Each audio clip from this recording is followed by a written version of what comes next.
Dear students, example 10.7. So that x square plus y square equal to r square, where r is a constant, is a solution of differential equation dy by dx equal to minus x by y. என்ன சொல்கிறாங்கன்னா, இந்த ordinary ஈக்குவேஷனோட solution இது அப்படிங்கிறாங்க. வேறு ஒன்றும் பண்ண வேண்டாம், dy by dx கண்டுபிடிப்போம் by using this. அதையும் ஆன்சர் கொடுத்துரு பாருங்களேன். எஸ், given என்ன given? x square plus y square equal to r square. Since it has exactly one arbitrary constant, யார்? r. ஒரே ஒரு arbitrary constant நம்மகிட்ட இருக்குது. அதனால் என்ன பண்ண போகிறோம்? We have to differentiate the equation once. ஒரு முறை differentiate பண்ணால் போதும். நம்ம பிளான் என்னவாக இருக்கணும்னா, ஒரு arbitrary constantனா ஒரு முறை differentiate பண்ணணும், அந்த arbitrary constant eliminate ஆயிடணும். அதான் கண்டிஷன், அவ்வளோதான்.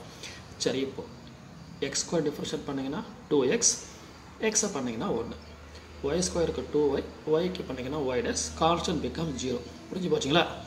ஒரு ஆர்பிட்ரி கான்ஸ்டன்ட் ஒரு முறை டிஃபரன்ஷியேட் பண்ணணும், நம்ம ஆர்பிட்ரி கான்ஸ்டன்ட் ஆர் போயாச்சு. ஸோ நிறுத்திடலாம், இதுக்கு மேலே பண்ணக்கூடாது. அப்புறம் என்ன செய்யலாம்? 2x plus 2y dash equal to 0. So 2 common, அதனால் 2ஆல் டிவைட் பண்ணுறோம். So x plus y dash equal to 0. Then y dash மட்டும் வச்சுக்கிட்டு ரெமைன் அப்படி கொண்டு போகிறோம். என்ன ஆகிடும்? x ப்ளஸ் x அப்படி போச்சுன்னா மைனஸ் x, மல்டிப்ளிகேஷன் y அந்த பக்கம் போச்சுன்னா டிவைடில் போய்டும். So answer is minus x by y. இப்போ பாருங்களேன், இப்போது நமக்கு கொடுத்துருக்கிற ஈக்குவேஷனை, கொஸ்டினை ஃபஸ்ட்டு ஈக்குவேஷனை வச்சுக்கிட்டு அதில் கொண்டுட்டு போய் இந்த dy by dx value apply பண்ணுவோம். என்ன ஆகுதுன்னு பாருங்கள். ஸோ இதை நம்ம question dy by dx equal to minus x by y. இப்போது இந்த டிஒய் பை டிஎக்ஸுக்கு நம்ம என்ன கண்டுபிடிச்சிக்கிறோம்? Minus x by y. அதுக்கு நான் போட்டுட்டேன், இதை அந்த பக்கம் போட்டுட்டேன். இப்போது இப்படி கொண்டு போய் பாருங்களேன், உங்களுக்கு என்ன ஆகிடும்? 0 வந்துடும். இல்லைன்னா இதை இப்படி கூட நீங்கள் சால்வ் பண்ணலாம். எப்படி?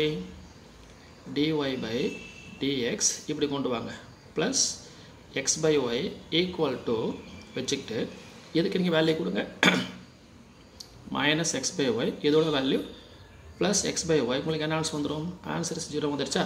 அப்போ நமக்கு என்ன கிடைக்குது? இந்த dy by dxக்கு பதிலாக இந்த வேல்யூ ரீப்ளேஸ் பண்ணும்போது நமக்கு ஆன்சர் 0 வருது. ஸோ இப்போ என்ன மீனிங்? இது நம்ம கொடுத்துருக்க கொஸ்டினோட சொல்யூஷன் ப்ரூவ் ஆகுதா? அவ்வளோதான். சிம்பிளாக ஒரு 3 மார்க் கொஸ்டின்.